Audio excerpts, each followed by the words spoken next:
ಇವತ್ತು ಇಲ್ಲಿ ಒಂದು ಭಾಳ ಮುಖ್ಯ ಇಂಪಾರ್ಟೆಂಟ್ ಸಬ್ಜೆಕ್ಟ್ ಬಗ್ಗೆ ಇಲ್ಲಿ ನಾವೆಲ್ಲ ಸೇರಿದ್ದೇವೆ ಮತ್ತು ಸೈನ್ಸ್ ಆ್ಯಂಡ್ ಟೆಕ್ನಾಲಜಿ ಅಕಾಡೆಮಿಯವರು ಈ ವಿಷಯದ ಬಗ್ಗೆ ಒಂದು ಸಮ್ಮೇಳನವನ್ನು ಮಾಡಿ ಹೆಚ್ಚು ಇದರ ಬಗ್ಗೆ ಏನು ನಾವು ಮುಂದೆ ಮಾಡೋದಕ್ಕೆ ಸಾಧ್ಯ ಇದೆ ಮತ್ತು ಹೇಗೆ ನಮ್ಮಲ್ಲಿರುವಂಥ ಪ್ರಾಕೃತಿಕ ಒಂದು ಸಂಪತ್ತೇನಿದೆ ಅದು ನಮ್ಮ ಆರೋಗ್ಯಕ್ಕೆ ಅನುಕೂಲ ಆಗುವಂಥ ರೀತಿಯಲ್ಲಿ ಫಾರ್ ಅವರ್ ಹೆಲ್ತ್ ಪರ್ಪಸಸ್ ಅದನ್ನು ಯಾವ ರೀತಿಯಾಗಿ ಯೂಸ್ ಮಾಡ್ಬೋದು, ಉಪಯೋಗ ಮಾಡ್ಕೋಬೋದು ಅಂತ ಹೇಳಿ ಅದರ ಬಗ್ಗೆ ಈ ಒಂದು ಸಮ್ಮೇಳನವನ್ನು ಮಾಡಿದ್ದಾರೆ. ಈಗಾಗಲೇ ಬಹುಶಃ ಹಲವಾರು ಜನ ಇಲ್ಲಿ ಈ ಒಂದು ಕಾರ್ಯಕ್ರಮದಲ್ಲಿ ಬಂದಿದ್ದಾರೆ ಮತ್ತು ಇದರ ಬಗ್ಗೆ ಎಲ್ಲ ಸಾಕಷ್ಟು ಚರ್ಚೆಗಳು ಎಲ್ಲ ಇದೆ, ಪ್ಯಾನಲ್ ಡಿಸ್ಕಷನ್ಸ್ ಎಲ್ಲ ಇಟ್ಕೊಂಡಿದ್ದಾರೆ. ಮಧ್ಯಾಹ್ನದ ಮೇಲಿದೆ, ಪ್ಲಸ್ ಇನ್ನು ಬೇರೆ ಬೇರೆ ಕಾರ್ಯಕ್ರಮಗಳಿದೆ. ಸೊ ಪ್ರಥಮವಾಗಿ ನಾನು ಬೋಸರಾಜ್ ಸಾಹೇಬರಿಗೆ ನನ್ನ ಅಭಿನಂದನೆಗಳು ಸಲ್ಲಿಸ್ತಾ ಇದ್ದೀನಿ ಈ ಒಂದು ಕಾರ್ಯಕ್ರಮಕ್ಕೆ ಈ ರೀತಿಯಾಗಿ ಚಾಲನೆ ಕೊಟ್ಟಿದ್ದಕ್ಕೆ. ಯಾಕಂದರೆ ಅನೇಕ ಸಂದರ್ಭಗಳಲ್ಲಿ ಇದಕ್ಕೆ ಅಷ್ಟೊಂದು ಪ್ರೋತ್ಸಾಹ ಸರ್ಕಾರದ ವತಿಯಿಂದ, ಅದರಲ್ಲೂ ಕೂಡ ಮಂತ್ರಿಮಂಡಲ ಸಚಿವರುಗಳೆಲ್ಲ ಬಂದು ಭಾಗವಹಿಸುವಂಥದ್ದು ಬಹುಶಃ ಕಮ್ಮಿ ಅಂತ ಅನಿಸುತ್ತೆ. ಯಾಕಂತ ಹೇಳಿದ್ರೆ ಅಷ್ಟೊಂದು ಪ್ರೋತ್ಸಾಹ ಸಿಗೋದಿಲ್ಲ. ಆದರೆ ಬೋಸರಾಜರವರು ಇದಕ್ಕೆ ಒಂದು ಮಾನ್ಯತೆ ಕೊಟ್ಟು ಇವತ್ತು ನನಗೂ ಕೂಡ ಇಲ್ಲಿಗೆ ಬರೋದಕ್ಕೆ ಮಾಡಿಕೊಟ್ಟಿದ್ದಾರೆ. ಅದಕ್ಕೆ ನನಗೆ ಕರೆಸಿದ್ದಕ್ಕೆ ಅವರಿಗೆ ನನ್ನ ವೈಯಕ್ತಿಕ ಒಂದು ಧನ್ಯವಾದ ಅರ್ಪಿಸ್ತಾ ಇದ್ದೀನಿ. ಆರೋಗ್ಯ ವಿಚಾರಕ್ಕೆ ಬಂದಾಗ ಖಂಡಿತ ಇವತ್ತು ಎಷ್ಟು ನಾವು ನಿಸರ್ಗಕ್ಕೆ ಹತ್ತಿರದಿಂದ ನಾವು ನಮ್ಮ ಬದುಕನ್ನು ನಾವು ನಡೆಸ್ಕೊಂಡು ಹೋಗ್ತೀವಿ, as we lead a life as close to nature, that much beneficial it is for us. ನಾವು ಹತ್ತಿರದಲ್ಲಿದ್ದಾಗ ಆರೋಗ್ಯವನ್ನು ನೈಸರ್ಗಿಕ ಒಂದು ರೀತಿಯಾಗಿ ನಮ್ಮ ಬದುಕನ್ನು ನಡೆಸಿದಾಗ ನಮ್ಮ ಆರೋಗ್ಯ ಚೆನ್ನಾಗಿರ್ತದೆ. ಅದು ಆಹಾರ ಸೇವನೆ ಇರ್ಬೋದು, ನಮ್ಮ ಅಭ್ಯಾಸಗಳಿರ್ಬೋದು, ನಮ್ಮ ಜೀವನ ಶೈಲಿ ಇರ್ಬೋದು, ನಮ್ಮ ಲೈಫ್ ಸ್ಟೈಲ್ ಇರ್ಬೋದು, ಎಲ್ಲವೂ ಕೂಡ ನಮ್ಮ ಹೆಲ್ತ್ ಮೇಲೆ ಪರಿಣಾಮ ಬೀರ್ತದೆ. ಸೊ ನಾವು ಹೇಗೆ ಇವತ್ತು ನಾವು ಅನೇಕ ರೋಗಗಳನ್ನು ನಾವು ಕಾಣ್ತಾ ಇದ್ದೀವಿ, ಅದೆಲ್ಲ ಬರ್ತಾ ಇರುವಂಥದ್ದು ಹೆಚ್ಚೆಚ್ಚಾಗಿ ಈಗ ನಮ್ಮ ಜೀವನ ಶೈಲಿ ಮತ್ತು ನಮ್ಮ ಹವ್ಯಾಸಗಳು ಮತ್ತು ನಮ್ಮ ಆಹಾರ ಪದ್ಧತಿಗಳು, ಇದರಿಂದನೇ ಅನೇಕ ಹೊಸ ನಮ್ಗೆ ಅಂದರೆ ಹೊಸ ಅಂತ ಅನೇಕ ರೋಗಗಳು ಇವತ್ತು ಬರೋದಕ್ಕೆ ಕಾರಣ ಆಗ್ತಾಯಿದೆ. ಸೊ ಇವಾಗ ಖಂಡಿತವಾಗಿಯೂ ನಾವು ಎಷ್ಟು ಅಭಿವೃದ್ಧಿ ಹೊಂದುತ್ತಾ ಇದ್ದೀವಿ ಆ ಪ್ರಮಾಣದಲ್ಲಿ ನಾವು ನೋಡಿದಾಗ ಈ ಅಭಿವೃದ್ಧಿ ಹೊಂದಿರತಕ್ಕಂಥ ರಾಜ್ಯಗಳಲ್ಲಿ ಅಲ್ಲಿ ಹೆಚ್ಚು ಈ ಮಧುಮೇಹ, ರಕ್ತ ಒತ್ತಡ, ಸ್ಟ್ರೋಕ್ ಆಗುವಂಥದ್ದು, ಹಾರ್ಟ್ ಅಟ್ಯಾಕ್ಸ್ ಆಗ್ತಾ ಇರುವಂಥದ್ದು, ಹೆಚ್ಚು ಕ್ಯಾನ್ಸರ್ ಆಗ್ತಾ ಇರೋದು ಕಾಣ್ತಾ ಇದ್ದೀವಿ. ಯಾಕೆ ಅಂತ ಹೇಳಿದ್ರೆ ಯಾರು ಇದು ನಾನು ಒಂದು ರೀತಿ ಒಂದು ಹಗುರವಾಗಿ ಮಾತಾಡ್ತಾ ಇಲ್ಲ, ಆದರೆ ಎಲ್ಲಿ ಅಭಿವೃದ್ಧಿ ಹೆಚ್ಚು ಆಗಿಲ್ಲ ಅಲ್ಲಿ ಅವರು ನಿಸರ್ಗಕ್ಕೆ ಹತ್ತಿರದಲ್ಲಿ ಬದುಕನ್ನು ನಡೆಸ್ತಾ ಇದ್ದಾರೆ. ಗ್ರಾಮೀಣ ಪ್ರದೇಶದಲ್ಲಿ ನಿಸರ್ಗಕ್ಕೆ ಹತ್ತಿರವಾಗಿ ಅವರು ಬದುಕನ್ನು ನಡೆಸ್ತಾರೆ. ಅವರು ಒಂದು ಹೆಚ್ಚು ಅವರು ಅಂದರೆ ಅವ್ರದ್ದು ಆಹಾರ ಸೇವನೆ ಈ ನಗರ ಪ್ರದೇಶದಲ್ಲಿ ಮತ್ತು ಅಭಿವೃದ್ಧಿ ಹೊಂದಿರತಕ್ಕಂಥ ಕಡೆ ಅವ್ರಿಗೂ ಇವ್ರಿಗೂ ಹೋಲಿಕೆ ಮಾಡಿದಾಗ ಇವರ ಆಹಾರ ನಮ್ಗೆ ಅನ್ನಿಸ್ಬೋದು ಅವ್ರಿಗೆ ನಮ್ಮ ಥರ ಆಹಾರ ಸಿಗ್ತಾ ಇಲ್ಲ ಅಂತ. ಆದರೆ ಅವರ ಆಹಾರ ಇನ್ನೂ ಆರೋಗ್ಯಕ್ಕೆ ಒಳ್ಳೆಯದಾಗ್ತಕ್ಕಂಥ ಆಹಾರವನ್ನು ಸೇವನೆ ಮಾಡ್ತಾಯಿದ್ದಾರೆ. ಈಗ ಯಾವುದೋ ಒಂದು ಕರ್ನಾಟಕದ ಗ್ರಾಮೀಣ ಭಾಗಕ್ಕೆ ಹೋದಾಗ ಅಲ್ಲಿ ಅವರು ಸೇವನೆ ಮಾಡುವಂಥದ್ದು ತರಕಾರಿ, ಜೋಳ, ರೊಟ್ಟಿ ಈ ಥರದ್ದು ಸೇವನೆ ಮಾಡ್ತಾರೆ. ಸಿಟಿಗಳಿಗೆ ಬಂದಾಗ ಅಲ್ಲಿ ಎಲ್ಲ ಈ ಪ್ರೊಸೆಸ್ಡ್ ಫುಡು, ಜಂಕ್ ಫುಡು, ಪಿಜ್ಜಾಗಳು ಈ ಥರ ಎಲ್ಲ ಮತ್ತು ಹೋಟೆಲ್ಗಳಿಗೆ ಹೋಗೋದು, ತಿನ್ನುವಂಥದ್ದು ಅದು ಹೆಚ್ಚಾಗ್ತದೆ. ಸೊ ಇದೆಲ್ಲ ಕೂಡ ನಮ್ಮ ಹೆಲ್ತ್ ಮೇಲೆ ಎಫೆಕ್ಟ್ ಆಗೇ ಆಗ್ತದೆ. ಸೊ ಇವತ್ತಿನ ಡೇಟಾ ಕೂಡ ಸ್ಪಷ್ಟವಾಗಿ ತೋರಿಸ್ತಾ ಇದೆ. ದಕ್ಷಿಣ ಭಾರತ ರಾಜ್ಯಗಳಲ್ಲಿ ಹೆಚ್ಚು BP, ಶುಗರ್ ಇರುವಂಥ ರಾಜ್ಯಗಳಾಗಿದೆ. ಹೆಚ್ಚು ಸ್ಟ್ರೋಕ್ಸು, ಹಾರ್ಟ್ ಅಟ್ಯಾಕ್ಸ್ ಆಗ್ತಾ ಇರುವಂಥ ರಾಜ್ಯಗಳಾಗ್ತಾಯಿದೆ. ಇದು ನಾವು ಎಕನಾಮಿಕಲಿ, ಫೈನಾನ್ಷಿಯಲಿ ನಾವು ಬೆಳೀತಾ ಇದ್ದೀವಿ, ಆರ್ಥಿಕವಾಗಿ ಬೆಳೀತಾ ಇದ್ದೀವಿ. ಆದರೆ ಈ ಬೇರೆ ನಮ್ಮ ಲೈಫ್ ಸ್ಟೈಲ್ ಚೇಂಜಸ್ ಆಗ್ತಾ ಇರೋದ್ರಿಂದ ಅದರಿಂದ ನಮ್ಮ ಹೆಲ್ತ್ ಮೇಲೆ ಅದು ಎಫೆಕ್ಟ್ ಆಗ್ತಾಯಿದೆ. ಸೊ ಈ ಥರದ ಒಂದು ವಿಷಯ ನಾವು ಆಲೋಚನೆ ಮಾಡಿದಾಗ ಜನರಲ್ಲಿ ನಾವು ಜಾಗೃತಿಯನ್ನು ಮೂಡಿಸಬೇಕು, ಅವೇರ್ನೆಸ್ಸನ್ನು ಮೂಡಿಸಬೇಕು ಮತ್ತು ಅವರಲ್ಲಿ ಈ ಒಂದು ನೈಸರ್ಗಿಕಕ್ಕೆ ಹತ್ತಿರವಾಗಿರುವಂಥ ಬದುಕನ್ನು ನಡೆಸ್ತಕ್ಕಂಥದ್ದಕ್ಕೆ ನಾವು ಅವ್ರಿಗೆ ಪ್ರೋತ್ಸಾಹ ನೀಡಬೇಕಾಗ್ತದೆ. ಸೊ ಈಗ ಇದರಲ್ಲಿ ಇವತ್ತು ಇಲ್ಲಿ ಏನು ಚರ್ಚೆ ಮಾಡ್ತಾ ಇದ್ದೀರಾ, ಇದು ಏನು ನಮ್ಮಲ್ಲಿರುವಂಥ ಒಂದು ಏನು ಗಿಡಮೂಲಗಳಿದೆ ಅದರಿಂದ ಹೇಗೆ ನಮ್ಮ ಔಷಧಿಗಳು ಉತ್ಪತ್ತಿ ಮಾಡ್ತೀವಿ, ಇಲ್ಲಿ ನಾವು ತಯಾರು ಮಾಡ್ತೀವಿ, ಅದನ್ನು ನಾವು ನಮ್ಮ ಆರೋಗ್ಯಕ್ಕೆ ಅನುಕೂಲ ಆಗುವಂಥ ಒಂದು ನ್ಯಾಚುರಲ್ ಸೋರ್ಸ್ ಆಫ್ ಮೆಡಿಸಿನ್. ಈಗ ಸಿಂಥೆಟಿಕ್ ಆರ್ಟಿಫಿಷಿಯಲ್ ಮೆಡಿಸಿನ್ಸ್ ಇರ್ತದೆ, ಅಂದರೆ ಮಾಡರ್ನ್ ಮೆಡಿಸಿನ್. ಅದ್ರಲ್ಲಿ ನಾವು ಡಿನೈ ಮಾಡೋಕ್ಕಾಗಲ್ಲ, ಅದು ಬೇಕೇ ಬೇಕು, ಅದು ಕೂಡ ಅಗತ್ಯತೆ ಇದ್ದೇ ಇದೆ. Because that has transformed our lives. ಈಗ ನಮ್ಮ ಬದುಕು ಅನೇಕ ರೋಗಗಳನ್ನು ಕ್ಯೂರ್ ಮಾಡೋದಕ್ಕೆ ಅದು ಬೇಕೇ ಬೇಕು. ಆದರೆ ಅದು ಜೊತೆಯಲ್ಲಿ ನಮ್ಮ ಪ್ರಾಕೃತಿಕ, ನಮ್ಮ ಪಾರಂಪರಿಕ ಏನು ಜ್ಞಾನ ಇದೆ ಅದನ್ನು ನಾವು ಉಪಯೋಗ ಮಾಡೋದು ಕೂಡ ಅಷ್ಟೇ ಮುಖ್ಯ ಇದೆ. ಅನೇಕ ಇವತ್ತು ನಮ್ಮ ಲೈಫ್ ಸ್ಟೈಲ್ ಡಿಸೀಸಸ್ಗೆ ಅದಕ್ಕೆ ಅನುಕೂಲ ಆಗುವಂಥದ್ದು ಎಲ್ಲಿಂದ ಬರ್ತದೆ ಅಂತ ಹೇಳಿದ್ರೆ ಫ್ರಮ್ ದಿಸ್ ನ್ಯಾಚುರಲ್ ಸೋರ್ಸ್, ನಮ್ಮಲ್ಲಿರುವಂಥ ಈ ಗಿಡಮೂಲಗಳಿಂದ ಸಿಕ್ಕುವಂಥದ್ದಕ್ಕೆ ಅವಕಾಶ ಇದೆ. ಸೊ ಇದರಲ್ಲಿ ಏನು ಪ್ರಾಬ್ಲಮ್ ಏನಂತ ಹೇಳಿದ್ರೆ, ಇದು ಸರಿಯಾದ ರೀತಿಯಲ್ಲಿ ಇದಕ್ಕೆ ನಾವು ಅದನ್ನು ನಾವು ಸಂಶೋಧನೆ ಅಥವಾ ಅದಕ್ಕೊಂದು ಸೈಂಟಿಫಿಕ್ಕಾಗಿ ಒಂದು ವೈಜ್ಞಾನಿಕವಾದಂಥ ಅಪ್ರೋಚನ್ನು ನಾವು ಇದನ್ನು ಮಾಡೋದಕ್ಕೆ ಇನ್ನೂ ಹೆಚ್ಚು ಅವಶ್ಯಕತೆ ಇದೆ. ಯಾವ ಒಂದು ಈ ಔಷಧಿ, ಪ್ರಾಕೃತಿಕ ಔಷಧಿ, ಅದರಲ್ಲಿ ಏನೇನು ಇದೆ, ಅದರಲ್ಲಿ ಹೇಗೆ ನಮಗೆ ಅನುಕೂಲ ಆಗ್ತದೆ, ಆ ಒಂದು ಸಂಶೋಧನೆಯಲ್ಲಿ ನಮ್ಮಲ್ಲಿ ಕೊರತೆ ಇದೆ. ಸೊ ಅದನ್ನು ಮಾಡುವಂಥದ್ದು ಅವಶ್ಯಕತೆ ಇದೆ. ಮತ್ತು ಸ್ಟ್ಯಾಂಡರ್ಡ್ಸ್ ಅನ್ಬೇಕಾಗ್ತದೆ.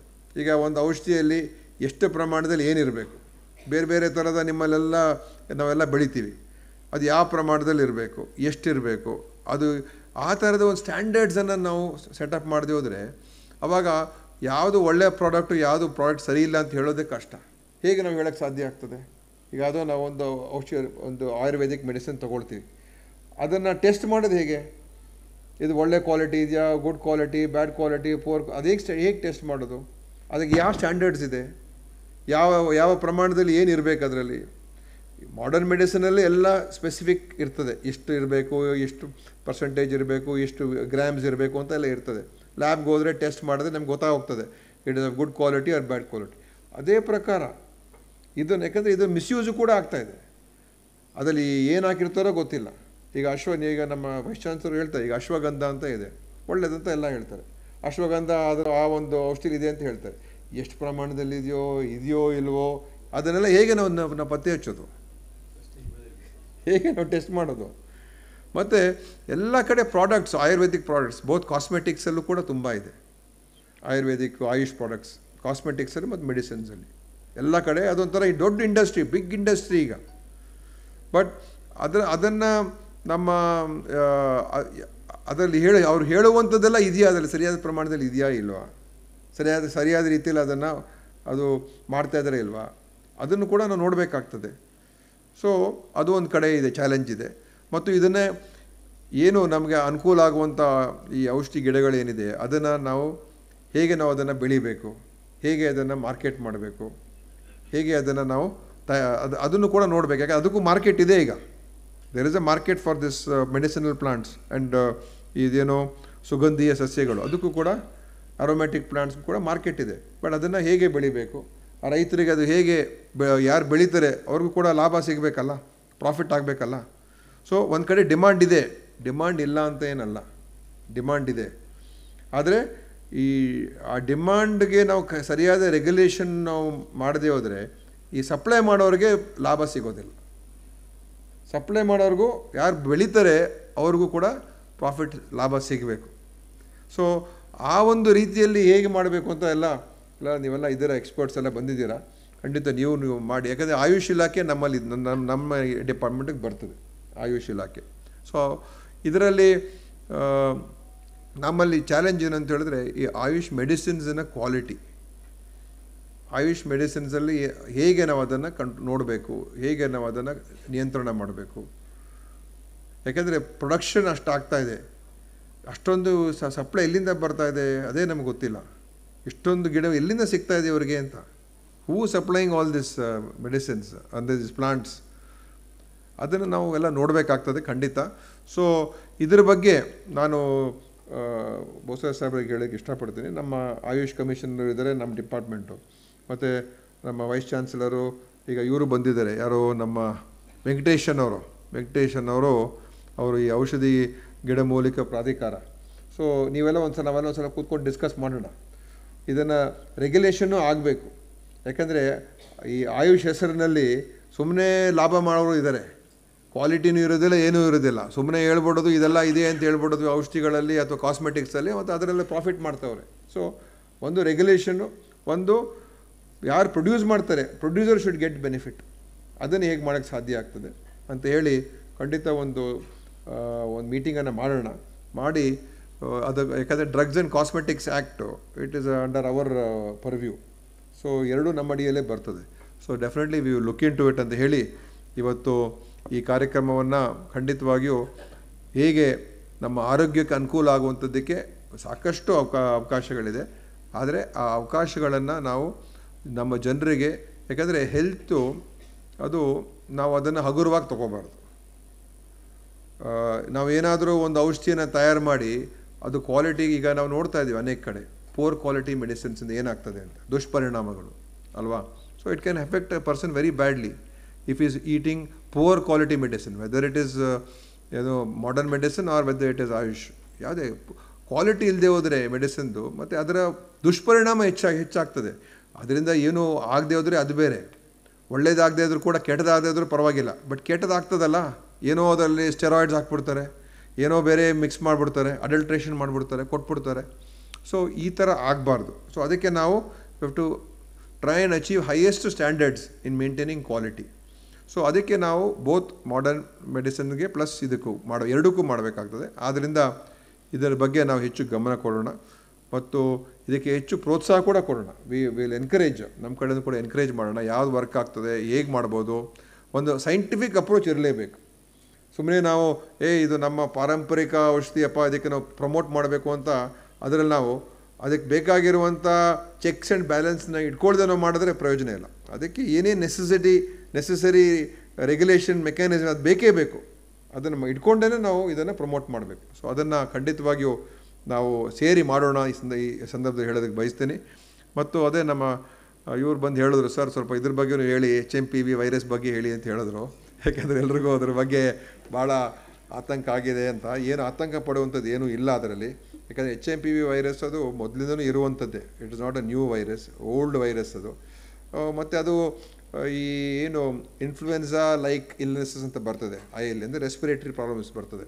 ಅದರಲ್ಲಿ ಬೇರೆ ಬೇರೆ ವೈರಸಸ್ ಇದೆ. ಅದರ 1% ಈ HMPV ಆಗುವಂಥದ್ದು. ಸೊ ಇದು ಭಾಳ ವರ್ಷಗಳು ನಮ್ಮ ದೇಶದಲ್ಲಿದೆ, ಬರ್ತದೆ ಹೋಗ್ತದೆ, ಅದರಿಂದ ಏನೂ ಇಲ್ಲ. ಆದರೆ ಚೈನಾಲಿ ಏನೋ ಆಗಿದೆ ಅಂಥೇಳಿ ಸ್ವಲ್ಪ ಎಲ್ಲ ಭಯಭೀತರಾಗಿದ್ದರೆ, ಆ ಥರದ್ದು ಏನೂ ಇಲ್ಲ. ಚೈನಾದಲ್ಲೂ ಕೂಡ ಆ ಥರ ದೊಡ್ಡ ಸಮಸ್ಯೆ ಏನೂ ಇಲ್ಲ. ಆದ್ದರಿಂದ ಇದು ಸಾರ್ವಜನಿಕರು ಇದ್ರ ಬಗ್ಗೆ ನೀವುಗಳು ಇಲ್ಲೆಲ್ಲ ನಾವೆಲ್ಲ ಒಂದೇ ರೂಮಲ್ಲಿ ಸೇರಿದ್ದೀವಿ. ಆಮೇಲೆ ಇದ್ರ ಬಗ್ಗೆ ಆತಂಕ ಬೇಡ, ಏನೋ ಆಗ್ಬಿಡ್ತದೆ ಅಂತ ಯಾರಿಗೂ ಆತಂಕ ಬೇಡ ಅಂತ ಹೇಳಿ, ಖಂಡಿತ ಇಂಥ ಕಾರ್ಯಕ್ರಮಗಳು ಇವತ್ತೇನು ಮಾಡ್ತಾಯಿದ್ದಾರೆ ಸೈನ್ಸ್ ಆ್ಯಂಡ್ ಟೆಕ್ನಾಲಜಿ ಅಕಾಡೆಮಿ, ಇದಕ್ಕೆ ನಮ್ಮ ಬೆಂಬಲ ಇರದೆ, ನಮ್ಮ ಇಲಾಖೆ ಮತ್ತು ನಿಮ್ಮ ಜೊತೆಯಲ್ಲಿ ನಾವು ಕೂಡ ಸೇರಿ ಹೇಗೆ ಈ ಒಂದು ನಮ್ಮ ಈ ಆಯುಷ್ ಇಂದ ಬರುವಂಥ ಪ್ರಾಕೃತಿಕ ಔಷಧಿಗಳನ್ನು ನಮ್ಮ ಜನರಿಗೆ ಗುಣಮಟ್ಟವನ್ನು ಉಳಿಸ್ಕೊಂಡು, ಸ್ಟ್ಯಾಂಡರ್ಡ್ಸನ್ನು ಉಳಿಸ್ಕೊಂಡು ಹೇಗೆ ಅದನ್ನು ಮುಟ್ಸೋದಕ್ಕೆ ಸಾಧ್ಯ ಆಗುತ್ತೆ ಅಂತ ಹೇಳಿ ಮುಂದಿನ ದಿವಸಗಳಲ್ಲಿ ನಾವು ಇನ್ನೂ ಸ್ವಲ್ಪ ಕ್ರಮಗಳು ತಗೊಳ್ಳೋಣ ಅಂತ ಹೇಳಿ ನನ್ನ ಮಾತನ್ನು ಮುಗಿಸ್ತೀನಿ. ಜೈ ಹಿಂದ್, ಜೈ ಕರ್ನಾಟಕ.